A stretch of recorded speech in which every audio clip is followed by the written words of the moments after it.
Blessed be the name of the Lord.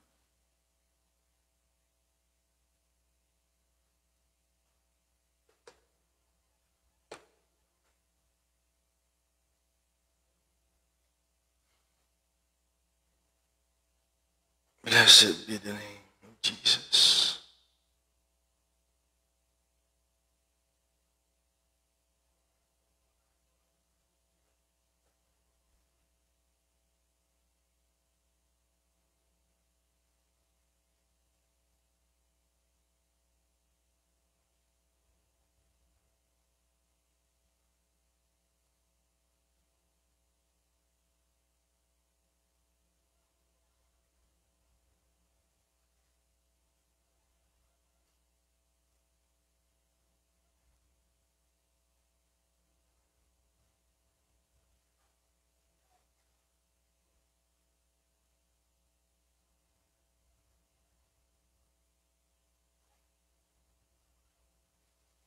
Thank you, Lord Jesus.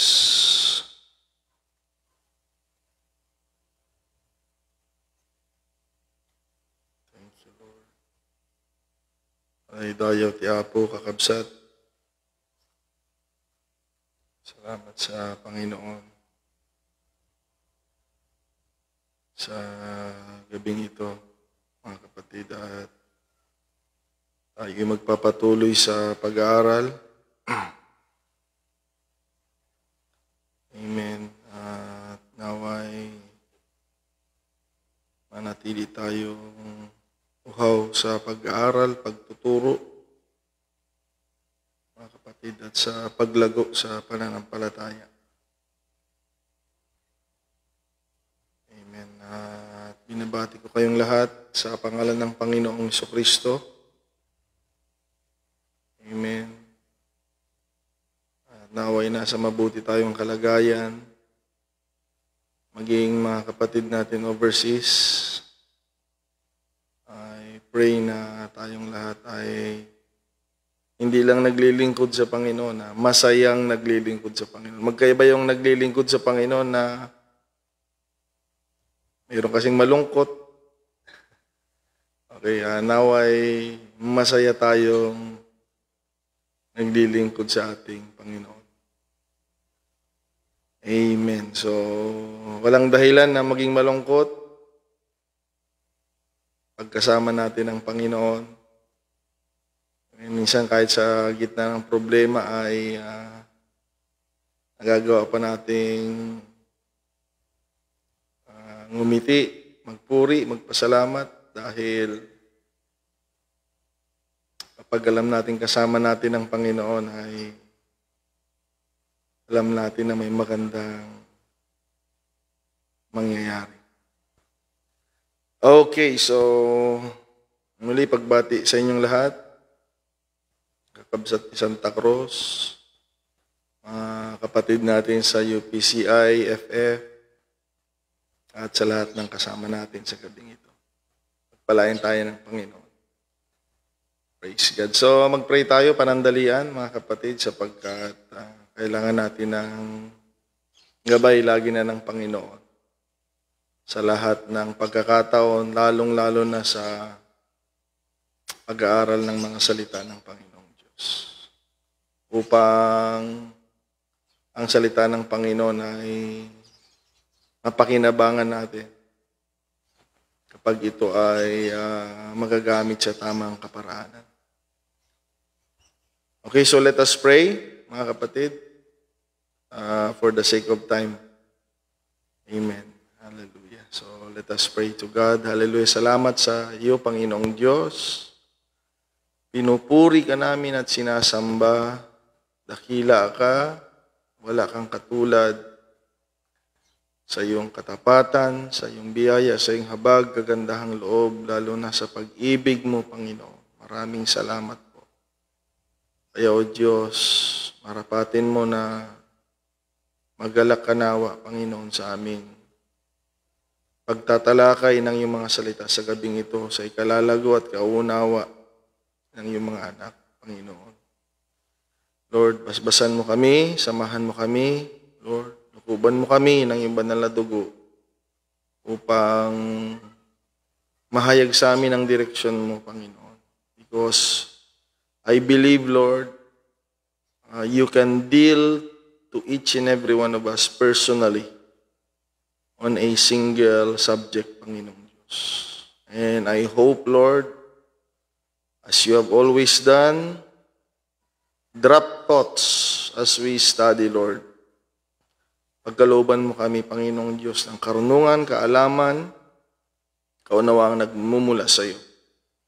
Higit sa lahat, sinasaway namin ang anumang hadlang at gawa ng kaaway sa lugar na kung nasa naroon po ang iyong mga anak. At kinakalagan ko po, Panginoong Diyos, ang kaliwanagang nagmumula sa iyo, ang Espiritu mo, Panginoong Diyos, na siyang manahan sa bawat isa sa amin. Lord God, maraming salamat sa gabing ito, Lord. Purihin ka, luwalhatiin ka, Panginoong Diyos, sa gabing ito. We thank you, Lord. We thank you, Lord, for the victory and blessings spiritually, Lord. In the name of the Lord Jesus Christ, we pray all these things. In Jesus' name, amen. So, God bless us all, mga kapatid. Purihin ang Panginoong Diyos. Amen. Now unto the King, eternal, immortal, and invisible, the only wise God, be honor and glory forever and ever. Amen. So ngayong September 19, tutuloy natin ang ating Tuesday Mana. Okay, at ang series natin na Trial of Our Faith. Okay? Na kahit ngayon, sa panahon natin ngayon, may mga, kahit matagal na na Kristiyano ay parang nagugulat pa rin sila na ang pagpasok ng pagsusubok sa buhay. Kaya nga tayong mga tao, kahit alam nating may pagsubok, minsan ang problema, bakit parang bago, ano? Parang bago. Lagi. Na yan ay kaparaanan din para tunay ngang masubok tayo. At yung iba, hindi nila kinakaya dahil hindi nila nauunawaan ang proseso na ito. Okay, dahil ito, maganda itong pag-uusapan natin ngayong gabi, mga kapatid, na kung saan ay, sabi ko, maraming nabibigla pag pumasok sa Kristyanismo. Akala nila okay na lahat. Ayan, kaya kayo dyan sa UPCI, FF, tutukan nyo ito, balikan nyo ito, dahil akala natin kasi, nung pumasok tayo dito, smooth sailing na lahat. Wala nang problema, wala nang mangyayaring ayaw natin. Ayan. Dahil hindi tayo masusubok sa bagay na gusto natin. Ayan. Kaya napakahalaga po ito dahil ito isa sa mga dahilan kung bakit ang ibang mananampalataya ay nawawala. Hindi nila alam na ito nga, merong trial of our faith. Dahil napakahalaga sa Diyos ng pananampalataya natin. Kaya it must needs pass through testings. Okay, mga kapatid. At ang sulat ni Pedro, general epistle to all the church, not just in the early church na sa Biblia, kung hindi ngayon sa church natin. Yan ang general epistle para sa atin na ito po magpaalala at makita natin ang kalooban ng Diyos sa mga mananampalataya simula pa noon, sa panahon nila Pedro, hanggang ngayon po sa panahon natin. Okay, ang teksto natin ay nasa 1 Peter chapter 1 verse 3 to 7. Okay? So sabi ni Pedro, "Blessed be the God and Father of our Lord Jesus Christ, which according to his abundant mercy hath begotten us again unto a lively hope by the resurrection of Jesus Christ from the dead, to an inheritance incorruptible." Kaya hindi basta-basta po yung tatanggapin ng mga taong nakapasa. Hindi po mga ordinaryo at maliliit na bagay lang yung tatanggapin ng mga taong dumaan sa proseso ng Panginoon. Oh, imagine this, inheritance incorruptible. Okay? And undefiled that fades not away. Grabe pong naghihintay sa atin, ano? Pero hindi natin matanggap ito, mga kapatid, na hindi tayo dadaan sa proseso. Imagine this, to an inheritance incorruptible and undefiled, and that fades not away. Oh, what a reward, mga kapatid, para sa atin. Reserved in heaven for you. So ito po ay malaking encouragement sa atin na sadyang hindi lang tayo dito tutulungan ng Panginoon, mga kapatid. Lalong-lalo na, mga kapatid, sa buhay na walang hanggan, may naghihintay talaga sa atin. Kaya magpatuloy tayo sa paglilingkod, meron pong naghihintay sa atin. Okay? Who are kept by the power of God through faith unto salvation, ready to be revealed in the last time. Wherein, ito na, mga kapatid, ye greatly rejoice, though now for a season, sabi niya, if need be, ye are in heaviness through manifold temptation. Okay, napakaraming, hindi po tukso ito, pagsusubok. Okay? Yun lang ang minsan hindi natin naiintindihan. Marami pala ang pagsusubok, mga kapatid. That the trial of your faith. Yan, kaya dito yung subject natin, mga kapatid. Trial of our faith. Yun lang naman may mga pananampalataya mga kapatid, ang kausap dito.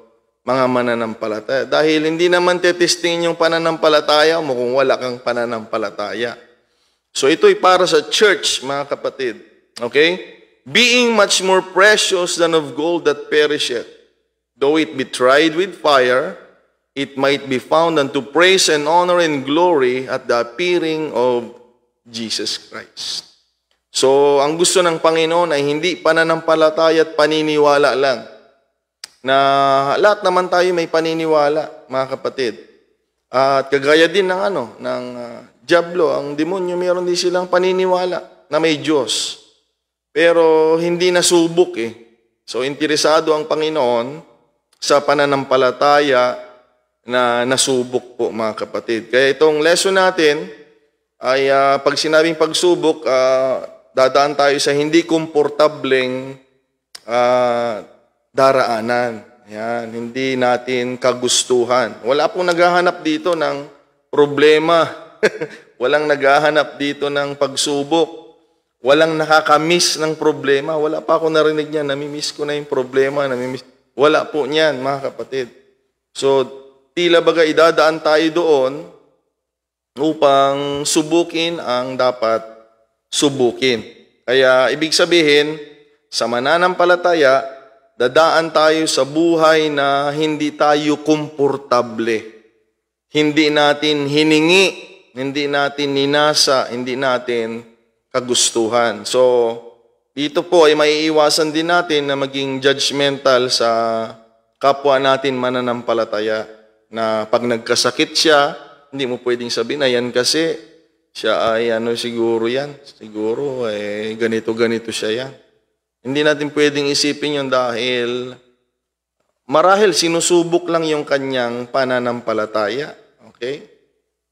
Kung mayroong naghihirap, dumadaan sa pangangailangan, kakulangan, hindi natin pwedeng sabihin na, ay yan siguro, na talaga siguro yan, ganyan siguro yan. Dahil hindi naman dahilan na sagana ka para sabihin talagang nasa atin ang Panginoon. Dahil marami rin na mga hindi naglilingkod sa Panginoon ay sagana sa kanilang buhay, mga kapatid. Kaya minsan tinitignan natin yung sarili natin ganon. Na hindi natin alam, we are just undergoing process. Kaya please lang, maiwasan natin dito ang pagiging judgmental. Not unless, ayan ay consequence by our fault na umaalis tayo sa direksyon ng Panginoon. Maliban na lang pag binigyan tayo ng Panginoon direksyon, itong mga dapat gawin at di dapat gawin, lilis tayo, natural mga kapatid, mayroong pagtapik ang Panginoon para manatili tayo sa direksyon na gusto niya. Okay? So, ulitin ko, hindi lahat naman pagsubok. Marahil yan ay correction to straighten us. Ayan mga kapatid. Ibig sabihin, to correct us. Okay? Dahil minsan tayo po ay nagkakamali po mga kapatid. Okay, so mag-proceed na tayo na pag-usapan natin yung buhay ni Abraham. So, we have seen that Abraham was not exempted. Okay? Sa buhay ni Abraham, hindi siya exempted to undergo trials and tests. Hallelujah. Si Joseph, mga kapatid. And last na pagtalakay natin ay kay Moses. So ngayong gabi mga kapatid ay ang pag-usapan natin ay hindi personal. No? Kasi si Abraham kasi is a single person as well as Joseph and Moses. At this time, pag-usapan natin ay binubuo po ng marami. Okay? Dahil hindi po isang tao lang ang pag-uusapan natin. Kaya ibig sabihin mga kapatid ay sa isang tao, sa grupo, ang pagsusubok ay nandiyan dyan. Dito natin makikita sa nasyon, okay? Sa nation of Israel, mga kapatid. Yan ang pag-usapan natin. Though mula ito kay Jacob, pero nung dumami na sila, mga kapatid, sa panahon ni Joseph, sa Ehipsyo, amen, doon na sila dumami ng dumami, mga kapatid, hanggang sa kailangan na nilang humiwalay sa lugar na kung saan doon sila pinagdami ayon sa kalooban ng Panginoon. So pag-usapan natin, mga kapatid, ang bayan ng Israel. Okay? Eh dito sabi ko, kung ikaw ay bago pa, mahalaga ito na maintindihan mo. Dahil para mas maging handa tayo. Okay, dahil na-appreciate natin, dito natin ma-appreciate na habang ang tao ay tumatagal sa pananampalataya, mas tayo lalong humahanga sa kanila dahil marami ng pinagdaanan na mga pagsubok yan, na panggugulo ng kaaway, na marami ng mga testing sa buhay na pinagdaanan yan. Okay? Dahil ang faithfulness, pag sinabing faithful, hindi naman sinasabing perfect ang faithfulness. That doesn't mean flawless. Okay? Ang faithfulness ay nandyan ka pa rin, yun ang ibig sabihin nun. Na though you undergo pressure, okay? Though we have passed through the heat, mga kapatid, yung talagang hindi komportableng estado ay nandyan ka pa rin. Dahil madaling manatili kapag okay ang lahat. Okay? Pag gusto natin yung nangyayari sa atin. Lalo na yung mga hindi naglilingkod sa Panginoon, gustong-gusto nila yun. Dahil yun yung gusto ng laman eh. Yung bisyo, yung layaw, gustong-gusto nila yon, walang problema sa kanila yon, mga kapatid. Pero tayo, pilit tayong hihilahin, pilit tayong susubukan kung kaya ba nating manatili. Ayan, sa kalooban at sa piling ng ating Panginoon. So ito yung setup, mga kapatid, tingnan natin maigi. Kaya kung bago ka pa lang, malaking bagay ito, mga kapatid, pag-aralan natin ngayong gabi. Sa pang-anim na pag-aaral ng trial of our faith ngayong September 19. Okay. So itong bayan ng Israel sa Egypt. So nung dumami na sila, nawala na yung mabubuting mga Pharaoh, mga kapatid, mga leader doon. Namatay na rin si Joseph, mga kapatid. Kaya dumating yung panahon na nung nawala na yung mga leaders sa Egypt na na-acknowledge, okay, na-acknowledge nila yung kamay ng Diyos sa buhay ni Joseph at sa bayan, sa pamilya ni Israel, nung wala na yung mga kumikilala, nagpaparangal sa bayan ng Israel, sa pamilya nila Joseph, mga kapatid, siyempre, nag-iba na rin yung pananaw ng mga tao sa mga Hudyo doon sa Egypt. Ayan. Kaya, nung una, sa panahon nila Joseph at panahon ng Pharaoh na nabigyan ng panaginip ng Diyos, pinatira nga sila, binigyan nga sila ng lugar eh. Okay, dahil they are favored by Pharaoh that time. Ang problema nga, hindi naman habang buhay na mabubuhay yung Pharaoh na yun eh. At the same time, si Joseph at sila Jacob and the other tribes of Israel, mga kapatid. Kaya nung mga apo-apo na ng mga Israel yung nandoon, mga apo-apo na ng mga Pharaoh at mga Ehipsyo, okay? Hindi nila kilala, hindi nila alam. Kaya nga napakahalaga na kilalanin ang history. Okay? Minsan yung mga napagdaanan natin sa gawain, kaya nga ang sarap pag-usapan yan.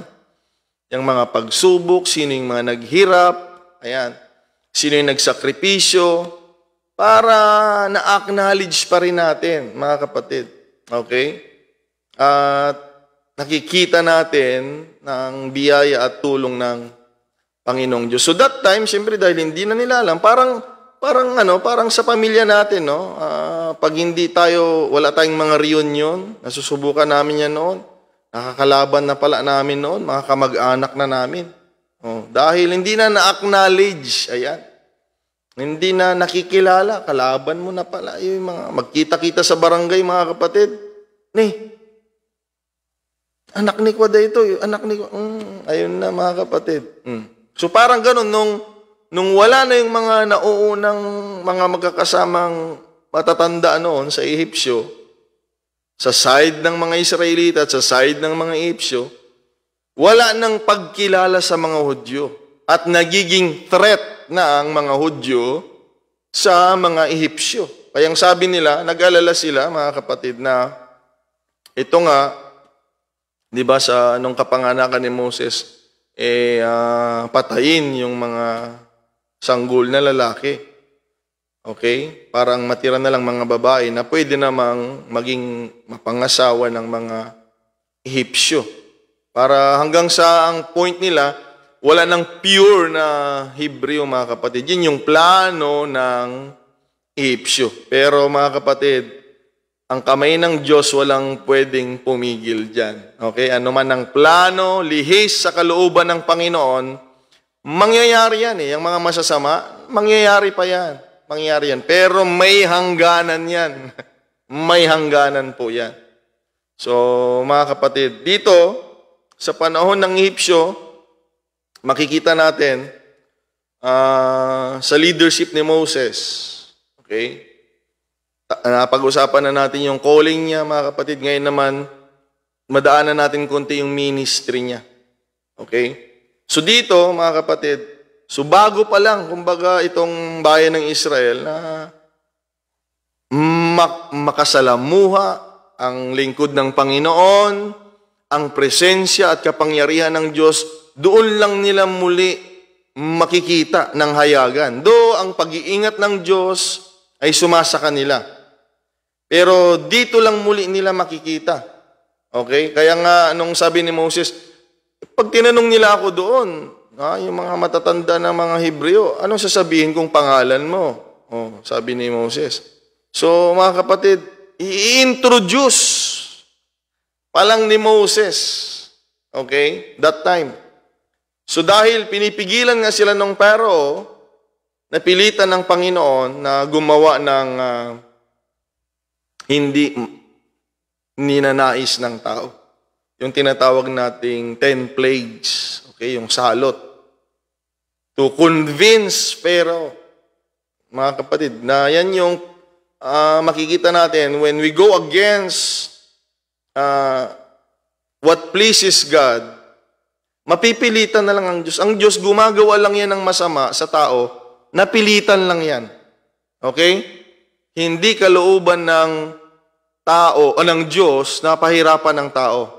Kung may mangyaring hindi maganda sa tao na gawa ng Diyos, kung meron, mga kapatid, dahil meron naman kung meron, dahil napilitan lang ang Diyos, dahil ayaw sumunod ng tao sa kagustuhan ng Diyos. Kaya napilitan ng Panginoon. So, hindi makuha si Pharaoh ng usapan, kaya please lang sana makuha din tayo sa usapan, no? Makuha tayo sa usapan. Dahil pag hindi tayo makuha ng Diyos sa usapan, mga kapatid, mapipilitan siyang gagawa ng bagay na hindi natin nais para makumbinsi ang matigas na puso ng tao. Alam ng Diyos na matigas ang puso ni Pharaoh, kaya hindi na makukuha yan sa conversation, hindi na makukuha yan sa pakikipag-usap. Okay? Mga matitigas ang puso, hindi makukuha yan sa usapan, mga kapatid. They need to see and experience.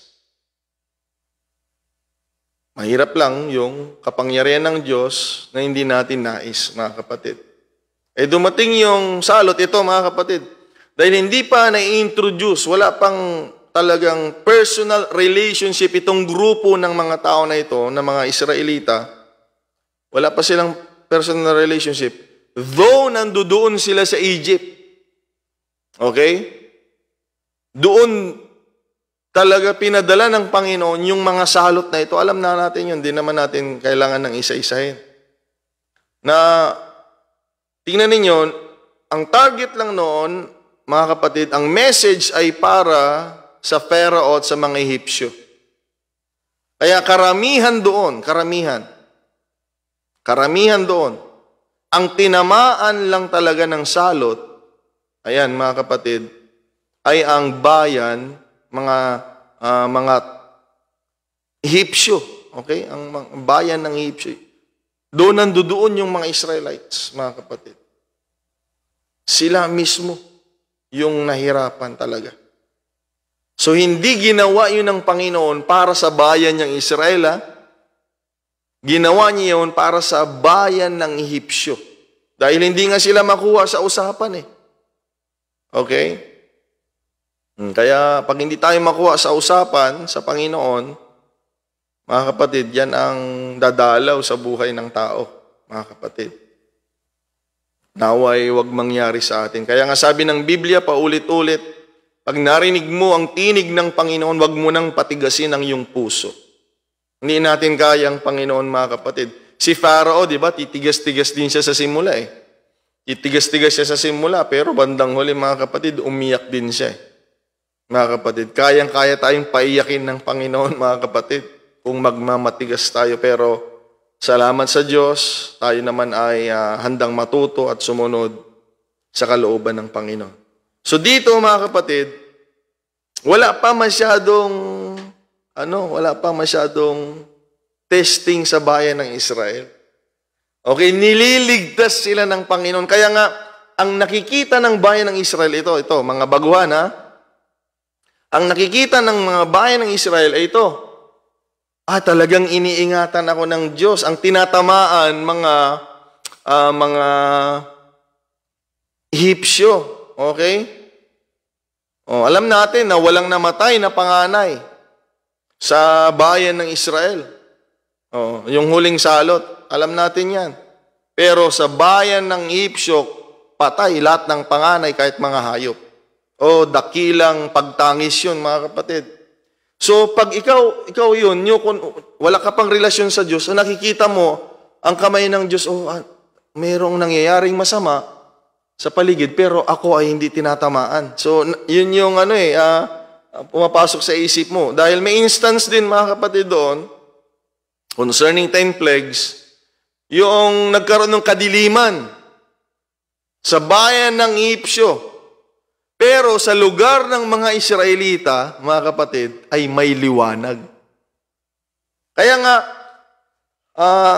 para sa mga new converts, ito sa kalagayan ng mga baguhan pa lang sila na maka-encounter sa Diyos, sa lingkod ng Panginoon, Iisipin mo na, wow, masarap maglingkod sa Panginoon pag ganito, ano? Brother Gabi, ano? Mga kapatid dyan, ang sarap maglingkod dahil hindi tayo ang tinatamaan, sila yung tinatamaan. Ibig sabihin, nakikilala mo yung proteksyon, pag-ibig, pag-iingat, yung care ng Panginoon, mga kapatid. Kasi baby pa nga eh. Ayan. Baby pa eh. Nakikita natin yan. Talagang iningatan sila ng Diyos. Saan yung pagsubok, Pastor, na pinag-uusapan nating trial of our faith? Noong lumabas na sila sa Ehipsyo, ayan, doon na nagsimula. Kaya nga, ayan, sa mga bagong convert pa lang na mga kapatid, i-enjoy nyo ang paglilingkod sa Panginoon.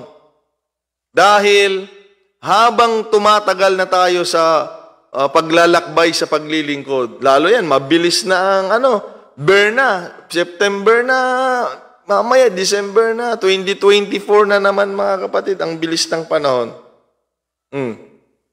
Okay? Mayroon na tayong dapat na daanan. Okay? Wala kayong maririnig sa mga ngaral para maging excuse. Wala pong message na how to be exempted of testing. Wala. How I wish meron, no? Na meron tayong ma-discover na route. Mga kapatid, to be exempted of trials and testings. Wala po noon. Wala. Na yun yung hinahanap natin kapag dumaan tayo sa pagsubok. Pilit nating dinidiskubre. Kaya nga, yun yung mga sinasabi ng iba, magpalamig muna ako, siguro subukan ko ito, dahil hindi nga nila naiintindihan yung nangyayari. Kaya parang itong mga Israelita, habang inaalalayan sila ng Panginoon at ng lingkod ng Panginoon, by their first encounter to have a man of God in their lives. Kaya nga sabi ko, sa mga new convert, at least mararanasan mo na magkaroon ng lingkod ng Diyos sa buhay mo. So meron ka ng pastor, ano? First time nila na merong pastor na pinadala ng Panginoon sa buhay nila at nakita din nila ang kapangyarihan ng Diyos. First time nila. Okay? First time nila na-encounter yon. Na talagang nakita nila yung pag-iingat ng Diyos, proteksyon ng Panginoon. To be exempted sa salot na para sa Ehipsyo. Not unless, nung sila po ay lumabas na, ayan na. It's no longer the same story, mga kapatid, nung naglalakbay na sila dahil nung hinahabol na sila ayan na, mga kapatid. Meron ng doon na kaagad. Tingnan ninyo, pagbago pa lang kung ano nang lumalabas sa bibig Okay, kaya ang payo ko sa inyo, pagbago pa lang kayo, tumahimik na lang muna tayo. Let us observe our pastor. Tignan lang, tumahimik lang tayo. Hindi yung, di ba, nung hinabol sila ng mga Egyptians, wala silang madadaanan na. Corner na sila, mga bundok sa paligid at sa harap nila ay dagat. Ayan na, nakaandyan na kagad yung mga complaint. Okay? Kaya nga, sa mga kapatid natin, yes, nung bago pa tayo, talagang iningatan tayo, parang talagang napamper tayo Okay? Parang natotolerate tayo, unawang-unawa tayo. At yan din yung sinasabi ko dito sa church. Nawain natin lahat ng baguhan. Huwag natin papatulan, hayaan lang natin sila muna. Yung mga baguhan. Darating sila sa proseso. Okay, paglabas sila ng Egypt, may testing kaagad, mga kapatid. Eto na lumalabas na sa bibig nila, yung mga complaints, ayan. Kasi nga, hindi nila alam Dahil lang alam, akala ko ba, ayan. Akala ko ba dadalhin mo kami sa magandang lugar, Kaya katulad din kayo, akala ko ba ang paglilingkod sa Diyos ay okay ang lahat, pupunta tayo sa langit, ang lahat ay pag-ibig, lahat ay ayos. Yan yung mga maling kaunawaan mga kapatid, na nung na-convert tayo sa church, akala natin laging kailangan ang nangyayari sa buhay natin ay yung gusto natin.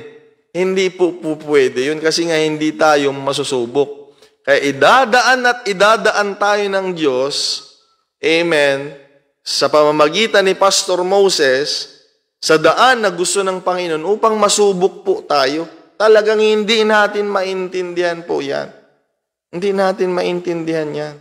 Pero sumunod lang tayo dahil ang Diyos ay may paraan na ibibigay sa lingkod niya. At alam naman natin yung nangyari. Hindi gumawa ang Diyos ng tulay.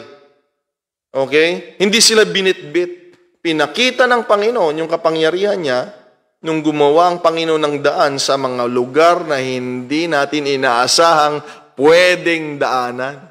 Okay? Milagroso po ang Panginoon. God works in mysterious ways, mga kapatid. I pray to God that we be encouraged, brothers and sisters, in the Lord, na gusto pa rin ipaalala sa atin ng Panginoon. Kung mayroong plano sa iyo ang Diyos, makinig ka kapatid, sa buhay mo, anuman ang pinagdadaanan natin, ang Diyos ay kayang gumawa ng daan, mga kapatid, mailigtas lang tayo sa masamang kalagayan natin, mga kapatid. Purihin ang Panginoong Diyos. Okay? So magbabasa tayo ng teksto dito para mas lalo nating maintindihan bakit sila dinaan sa wilderness. Mga kapatid. Kasi sa totoo lang, ang paglilingkod sa Diyos, hindi tayo po ang masusunod. Mga baguhan makinig kayong lahat. Hindi po tayo ang masusunod. How I wish na tayo ang masusunod dahil pag ako ang masusunod, alam ko naman yung gusto ng tao eh. Para ating celebration, happy-happy, kainan. Yan ang gusto ng mga tao. Pero merong direksyon ang Panginoon. At bakit, Pastor? Dahil meron siyang gustong makita. Okay? Basahin natin mga kapatid sa Deuteronomy. Mahaba-haba ito. Nababasahin. Pero dito nyo maiintindihan kung bakit. Ulitin ko, ang pagsubok at testing ay hindi binibigay at pinapadaan ng Diyos ang mga mananampalataya doon upang maghirap. Okay? At pahirapan, hindi po. Meron siyang gustong makita beyond that difficulties, mga kapatid. Okay? So let me read in Deuteronomy chapter 8. Okay? Verse 1. All the commandments which I command thee this day, shall ye observe to do. Yung ye ay hindi tumutukoy sa isang tao yun, sa plural po yan. Sa kanilang lahat. Okay? Pag singular kasi, thou eh. Ayan. All the commandments which I command thee this day, shall ye observe to do, that ye may live. Okay, ang tunay na buhay talaga ay pagsunod sa ating Panginoon and multiply and go in and possess the land which the Lord sware unto your fathers. Kaya nga, meron talagang naghihintay sa atin eh. Okay, ang paglilingkod sa Panginoon ay hindi lamang para pagpawisan tayo, gagawa, mga kapatid. Hindi lang yun eh. Merong gustong makita sa atin ng Panginoon at meron ang Panginoon na gusto nating marating. Okay, kaya magpatuloy ka lang kung nanglalamig ka na at parang gusto mo nang mag-give up. Magpatuloy ka lang, may naghihintay sa iyo. Yun ang dapat nating pahalagahan, mga kapatid. Amen. And thou shalt remember all the way which the Lord thy God led thee these 40 years in the wilderness. Alalahanin mo ito. Yung pinagdaanan mo sa 40 taon. Okay? Merong halaga yun sa buhay ng isang mananampalataya. Bakit? Sabi ng Panginoon, to humble thee. Ito mga kapatid na, to prove thee. Ayan na. Ibig sabihin ng prove, to test you all, sabi ng Panginoon. Dinaan ko kayo sa wilderness. 40 years. See? para subukin kayo. So meron kang personal na pagsubok. Diyan sa UPCFF, may personal kayong pagsubok. Pero may pagsubok din yung church. Kaya nga, please mga kapatid, okay? Once you are part of the church, manatili ka dyan. Dahil may pagsubok, hindi lang personal, may pagsubok para sa lahat. Kaya nga, pag iiwan natin ang church, kawawa naman yung maiiwan na sila lang yung haharap ng pagsusubok. Which is para sa lahat yun, mga kapatid. Okay? Para sa lahat. Unless sa takbuhin, ano? Kaya sabi ng Panginoon kay Gideon, naalala nyo? Pauwin mo na yung mga takrot. Hindi kailangan ng Panginoon yung mga takot. Sa Book of Revelation, nandoon din yun. Takot. Mga takot, ayaw din ng Panginoon yan, mga kapatid. Kaya sabi niya, sabi niya kay Gideon, sabihin mo sa kanila, yung mga takot at gusto na umuwi, pauwiin mo na. Dahil ayaw ng Panginoon. Kahit gaano pa yan karami, pag puro mga takot yan, mga kapatid, wala. Kaya nga, dito ay kailangan natin maging matatag bilang manampalataya. Matapang, hindi yung matapang makipag-away, matapang na ipinaglalaban ang kalooban ng Diyos. Dahil susubukin, hindi pwedeng mahina tayo dito, mga kapatid. Okay? To prove thee, to know what is in thine heart. Kaya pala susubukin. Ayan, guhitan nyo yung Bible nyo dyan. Mga kapatid, sa Deuteronomy chapter 8. Bakit dinadaan sa pagsubok? Kasi gustong makita ng Panginoon what we are made of.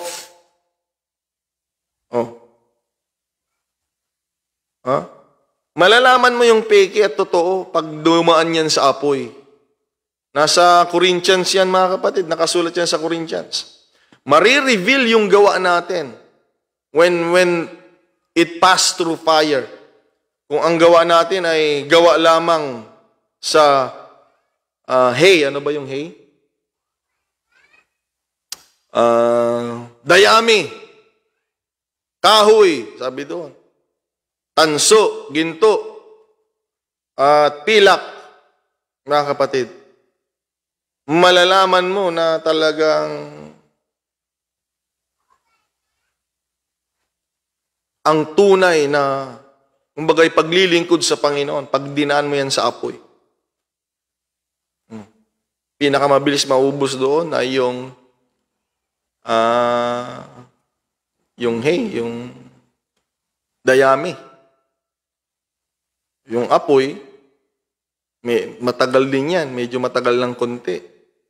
Yung mga ganyan, di ba? Sa church, lahat ng church. Hindi lahat ng pumasok sa church na nanatili, makinig tayong lahat dito. Because susubukin ng Panginoon tayong lahat kung tayo talaga'y totoo. Kung sino talaga tayo.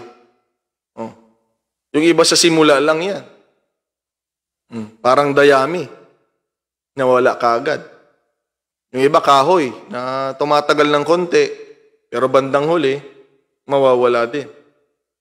Kaya kung ikaw ay pilak, ikaw ay ginto, mga kapatid, matutunaw ka pero nandiyan ka pa rin. At ang maganda sa ginto, sabi nga ng teksto natin, ay lalong kumikinang. Ang ginto. Nagiging pure lalo ang ginto. Kapag dumadaan sa apoy.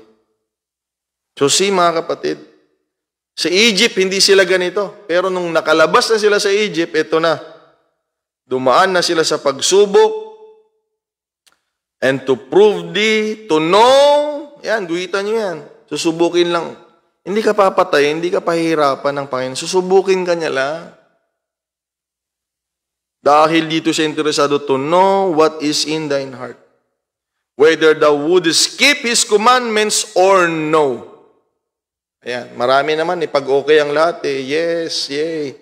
Praise God lagi, purihin ng Panginoon, masarap maglingkod sa Diyos. Pero gustong malaman ng Panginoon, ganun ka pa rin ba? Pag dumaan tayo sa proseso, mga kapatid. Verse 3, and He humbled thee and suffered thee to hunger. See? Galing sa Diyos yan, ha? Pinaranas ko sa inyo ang kagutuman and fed thee with manna. At ito, pinapakain naman. Which thou knewest not, neither did thy fathers know, that he might make thee know that man doth not live by bread only, but by every word that proceeds out of the mouth of the Lord, that man live. Sana wag natin kalimutan yun. Sa verse 12, mga kapatid. Okay, Deuteronomy 8 pa rin. Lest when thou hast eaten and art full, pag sumagana ka naman lagi ng sumagana, ito naman yung gusto natin ng mga tao, mga laman. And hast built goodly houses, hindi house houses, and dwelt therein. And when thy herds and thy flocks multiply, and thy silver and thy gold is multiplied, and all that thou hast is multiplied, then thine heart be lifted up. Kaya nga pag puro na lang sagana, walang pagsubok, hindi natin na-appreciate Ay, na-appreciate natin yung maliliit na bagay pag dumaan tayo sa pagsubok. Mga kapatid, dahil magpapalalo ang puso natin pag talagang puro sagana lang, puro sagana, mga kapatid. Amen. Alam ng Diyos yan. Kaya nga, balance ang Panginoon Dinadaan niya tayo sa lugar na kung saan makikilala at gilapin natin muli ang kamay ng Diyos sa buhay natin. At nawa ganyan ang maging ugali natin. Hindi lang sa panahon ng pagsubok, ngunit hanggang maging sa panahon ng kasaganahan, hanapin natin lagi na ang kamay ng Diyos na gagawa sa buhay natin, mga kapatid. And thou forget the Lord thy God, which brought thee forth out of the land of Egypt, from the house of bondage. Huwag natin kalimutan yan, na tayo'y pinalaya ng Panginoon. Okay? Sa pagkakabilanggo. Who led thee through that great and terrible wilderness. Alam pala ng Panginoon, great and terrible yung wilderness, ba't dinaan niya doon yung mga anak niya? Ito pa, and wherein were fiery serpents and scorpions and drought. Pagkatuyot. Where there was no water, who brought thee forth water out of the rock of flint. So ba't dinala ng Panginoon yung taon dyan doon kung alam niyang ganun pala? Nakakatakot, nakakamatay mga hayop, walang pagkain, walang masilungan, walang tubig. Okay? Tuloy natin. Who fed thee in the wilderness with manna. At the same time, hindi pa rin nagpapabaya ang Panginoon. Okay? Which thy fathers knew not, that He might humble thee. Ayan, mga kapatid. And that He might prove thee on the second time. Dinadaan niya talaga. Dahil gusto niyang subukin to do the good at thy latter end. Dahil gustong gumawa ng Diyos, mga kapatid, sa dulo ng istorya ng buhay natin. Di ba? Ang ganda ng istorya kapag ganon. Mamamatay kang sagana, hindi yung mamamatay tayo na pighati. Pangit ng istorya. Ayaw kong panoorin pag ganon. Nakakalungkot. Di ba? Maganda yung nabubugbog yung bida. Paminsan-minsan, hinahabol yung dapat sagipin. Habulin yung dapat habulin. Pero bandang huli ay sama-sama. Okay? Nawala na yung mga taong nagpapahirap sa kanila. Ang ganda ng istorya pag gano'n. Hayaan natin ang Panginoon sa bagay na yan, mga kapatid. Mas higit, okay, ang plano ng Diyos kaysa sa plano natin. Okay? His ways are higher than ours, mga kapatid. Magtiwala tayo sa Diyos.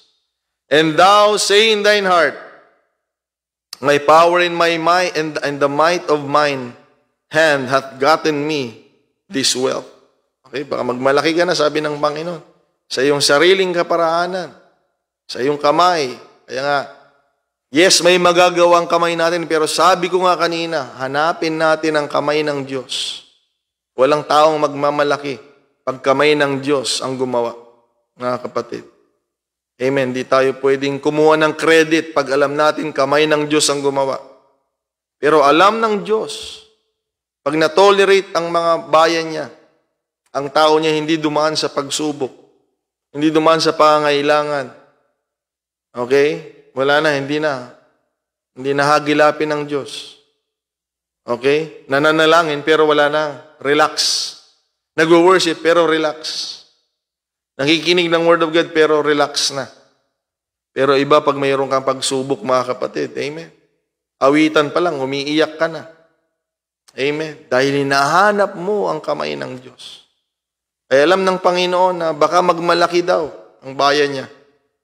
Hallelujah. Sa verse 17 kaya in verse 18, "But thou shalt remember the Lord thy God, for it is He that gives thee power to get wealth, that He may establish His covenant, which He sware unto thy fathers, as it is this day. And it shall be, if thou do at all forget the Lord thy God, and walk after other gods, and serve them and worship them, I testify against you this day, that ye shall surely perish." Kaya nga ang Panginoon, sabi ko kanina, nung nandoon tayo sa point na pinag-usapan natin yung plague sa Egypt, kung gagawa man ng Panginoon ng hindi gusto ng tao, napilitan lang siya. Lumihis lang kasi tayo. Mga kapatid. Ganyan. Kaya huwag tayong magagalit. Mga kapatid, baka tayo ang gumagawa ng dahilan. Okay, again, in Deuteronomy chapter 13, ito yung isang part na gusto kong makita natin, mga kapatid. Dahil mabilis ang oras natin. Deuteronomy chapter 13, verse 1 to 4. Pakaganda po nito. Okay? Ang sabi dito ay, "If there arise among you a prophet or a dreamer of dreams, and gives thee a sign or a wonder." Ito nangyayari sa church ito, mga kapatid. May mga bulaan. Okay? Sabi ng Panginoon, no? Pag meron man, nagsasabing propeta sila, naghahayag sila ng mga dream nila, mga sign, no? May kapangyarihan.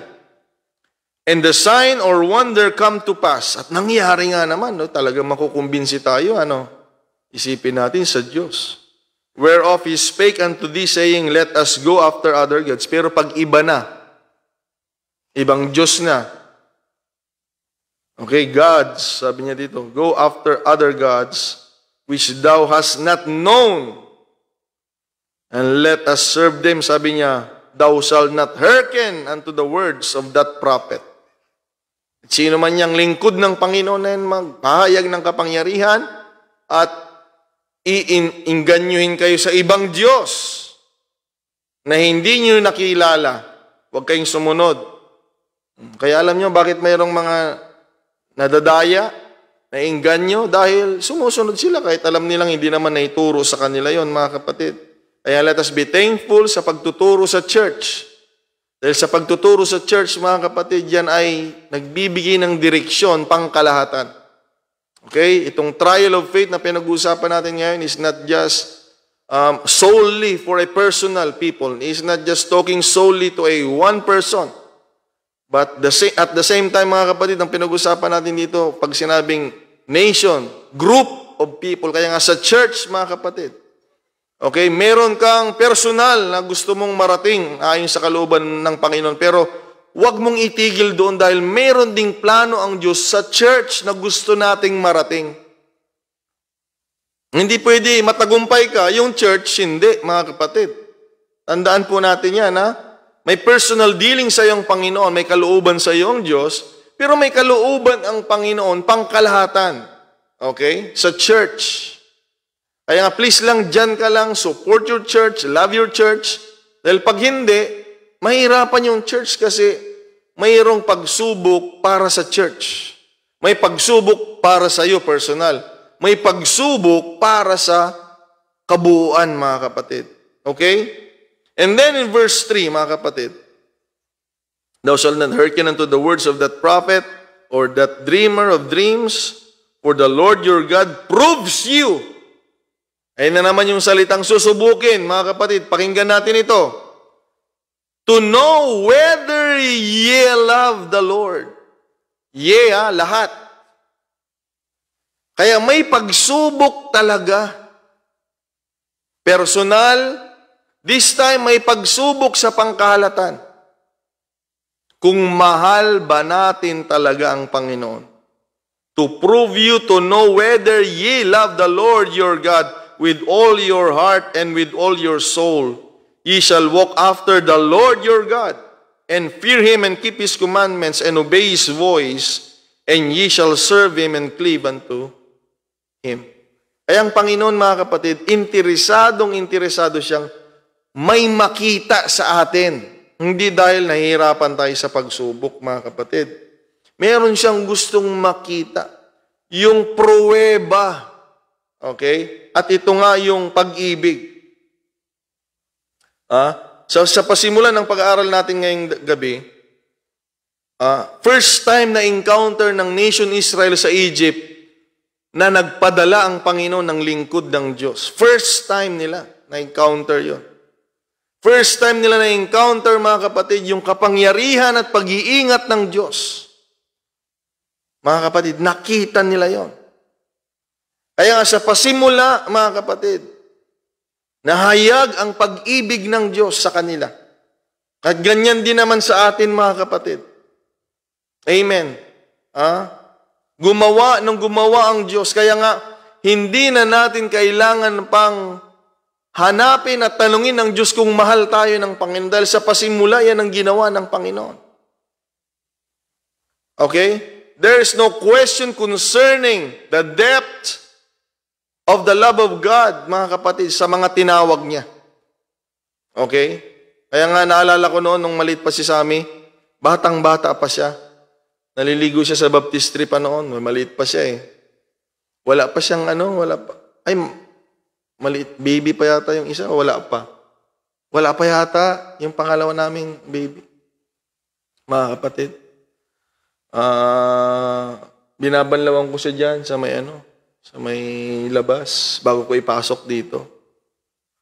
From sa baptistry, nagbabad siya doon. Paghapon na, dito ay babanlawan ko na pasok dito, magbibihis na lang siya. So, nung binabanlawan ko siya, mga kapatid, sabi niya, tinanong niya ako kung mahal ko daw ba siya. Ilaki naman namin sinasabi yon. Pero out of the blue, tinanong niya sa akin, sabi niya, Daddy, do you love me? Sabi ko sa kanya, mga kapatid, merong kasamang inis. Sabi ko sa kanya, huwag mo na akong tatanungin, ha?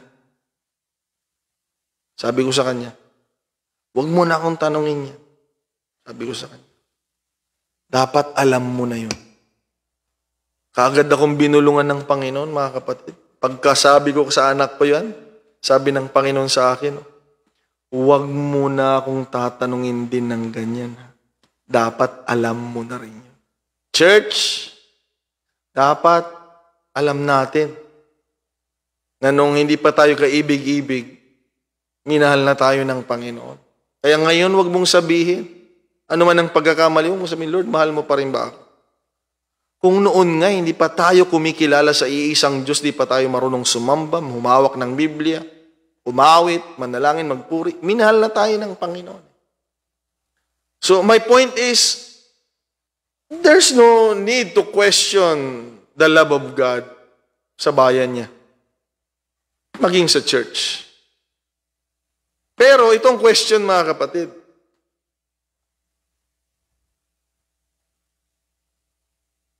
kung tayo ba ay nagmamahal sa Kanya. The proof of our love, mga kapatid, is visible. Yun ang tanong.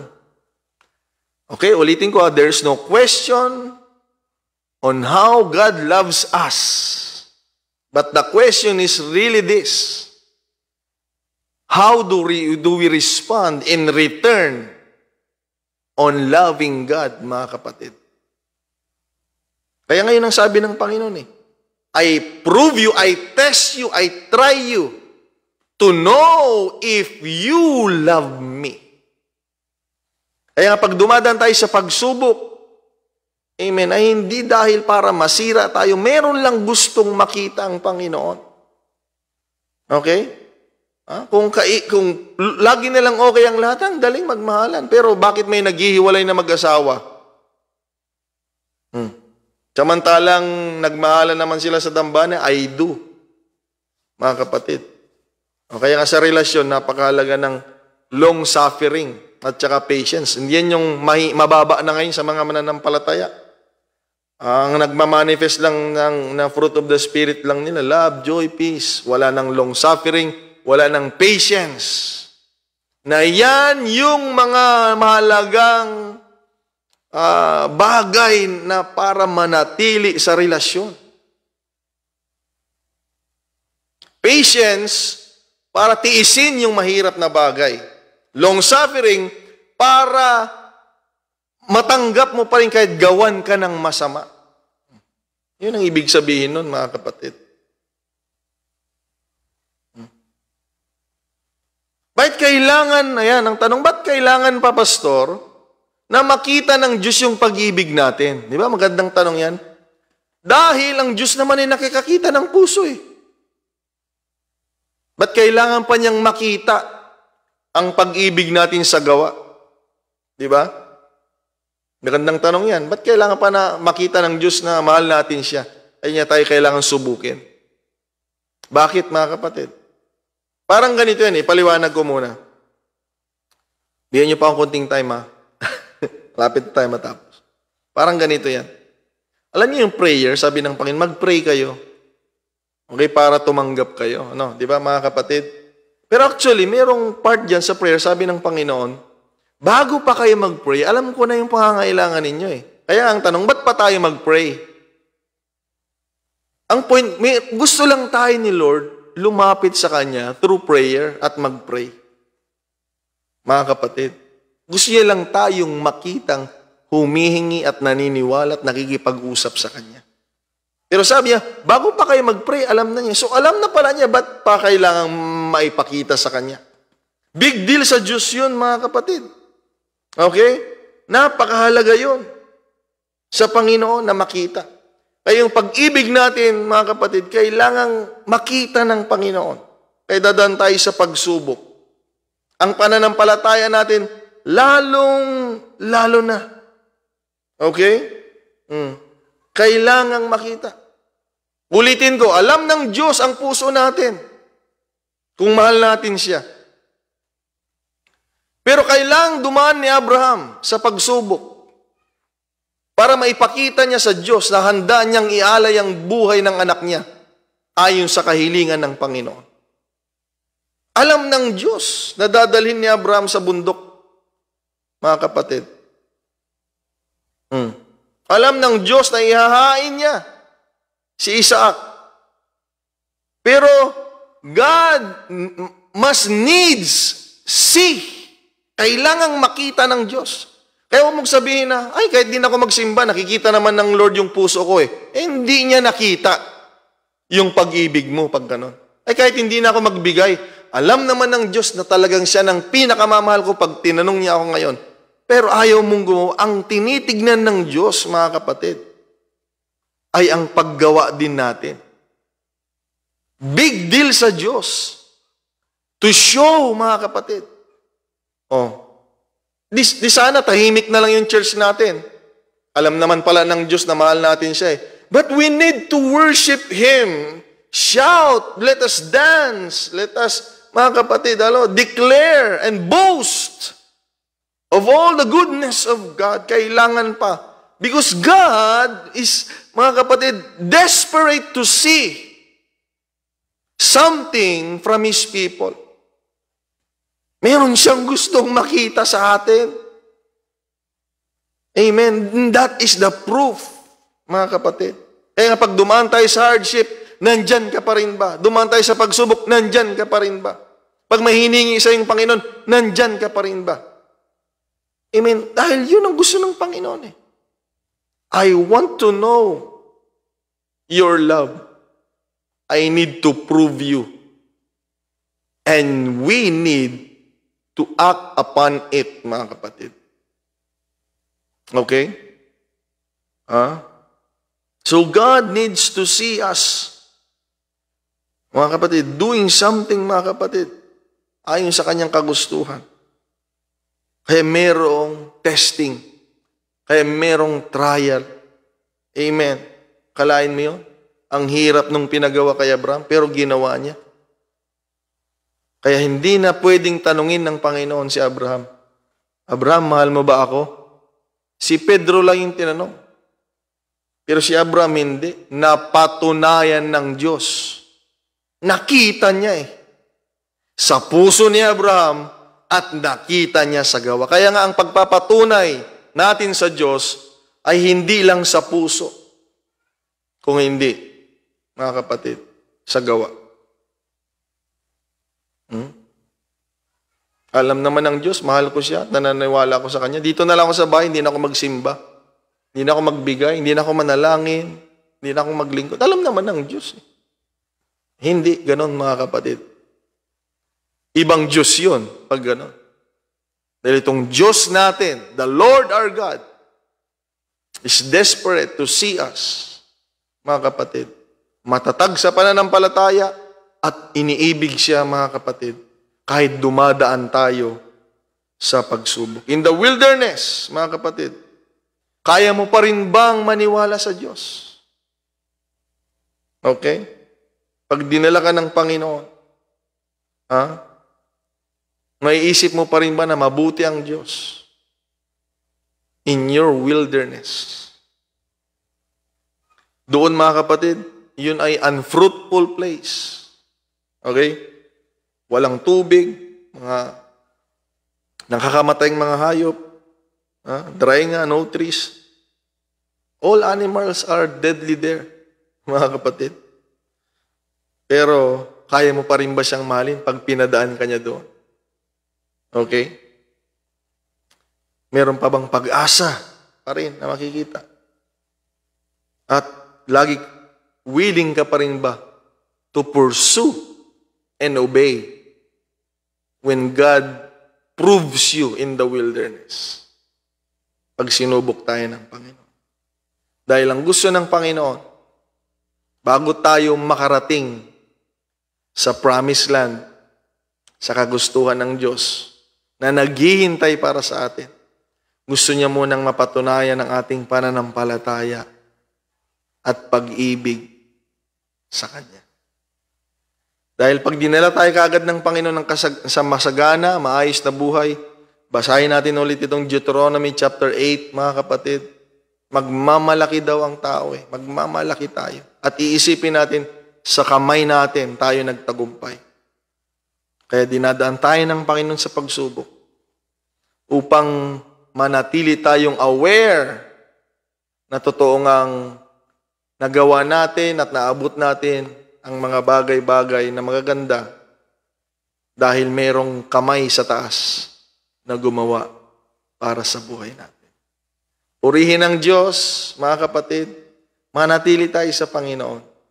May naghihintay na lugar para sa atin. Kaya anuman ang daraanan natin, huwag nating tingnan yan. Pangsamantala lang yan, wilderness. Doon tayo manatili, mga kapatid, sa lupang pangako na hinanda ng Diyos na naghihintay sa atin, kaya magpatuloy tayong magsumikap sa paglilingkod, mga kapatid, sa mabuting Panginoon na nagmamahal ng totoo sa atin. Purihin ang Diyos, mga kapatid, sa gabing ito. Salamat sa Panginoon.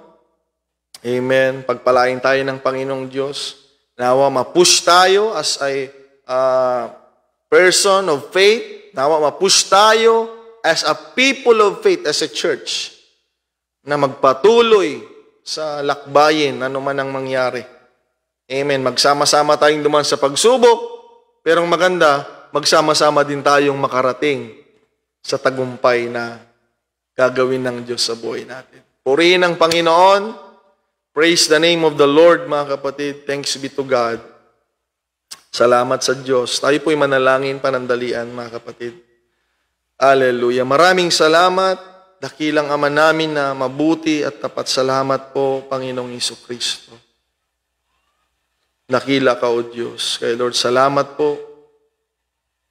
Lord God, alam namin na mula pa simula hanggang ngayon sa mga dinaanan naming pagsubok sa buhay, pangangailangan, kakulangan, Lord God, kawalan, Panginoong Diyos, pighati.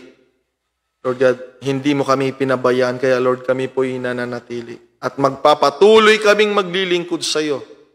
Dahil alam namin na hindi mo kami pababayaan, lalong-lalo na habang tumatagal kami na naglilingkod sa iyo, Lord God, lalong ang bendisyon, ang biyaya mo, ang proteksyon mo ay mananatili sa iyong mga anak. Kaya Lord, turuan mo po ang iyong mga anak na manatiling maglingkod sa iyo, na hindi sila titigil, hindi sila bibigay, Panginoon, sa pananampalataya, bagkus lalo silang tumayo dahil normal lang ang pagsusubok sa pananampalataya ng bawat taong naniniwala sa iyo. Lord God, patunayan mo po sa iyong mga anak, sa iyong gawain, Lord, to your church, that your words, Lord God, your promises are true. Lord God, na ikaw po'y laging nariyan para sa amin. Lord God, sa aming mga pagsubok sa karamdaman, pagsubok, Panginoong Diyos, sa pangailangan, pagsubok, Panginoong Diyos, sa emosyon, Panginoon, pagsubok, Panginoon, pinansyal, at ano pa mang bagay na pagsubok. Lord God, I pray, hallelujah, ipaalala mo sa iyong mga anak, Lord God, na nakahanda na ang kasagutang nagmumula sa iyo, Panginoon. Hallelujah. Sa aming pagsubok, Panginoong Diyos, sa mga bagay na yan, may pag-asa pa rin sa iyo, kagalingan, Lord God, bendisyon, Lord God, pagpapala, tagumpay, Panginoon, nagmumula sa iyo, Lord. Encourage your church, Lord. Encourage your people, Lord God, na patunay na nariyan ka para sa amin. Lord, maraming salamat po sa gabing ito.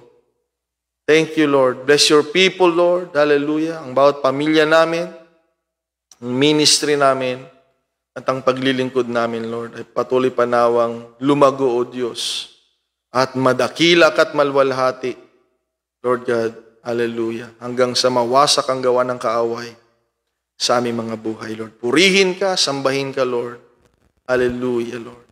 We thank you so much. All glory, honor, and praise belongs to you, Lord. Salamat po. In Jesus' name we pray. Amen. God bless you all, mga kapatid. Hallelujah. At mag-ingat tayo at manatili tayong manahan sa kalooban ng Diyos. Magkita-kita tayo sa mga gawain pa, mga kapatid, sa kapurihan ng Panginoon. Ang bendisyon ng Diyos ay sumaating lahat, mga kapatid. Ang pangako ng Diyos ay tanggapin natin ayon sa ating pananampalataya. God bless you. Mahal tayo ng Panginoon. Purihin ang pangalan ng Panginoong Diyos. Praise God.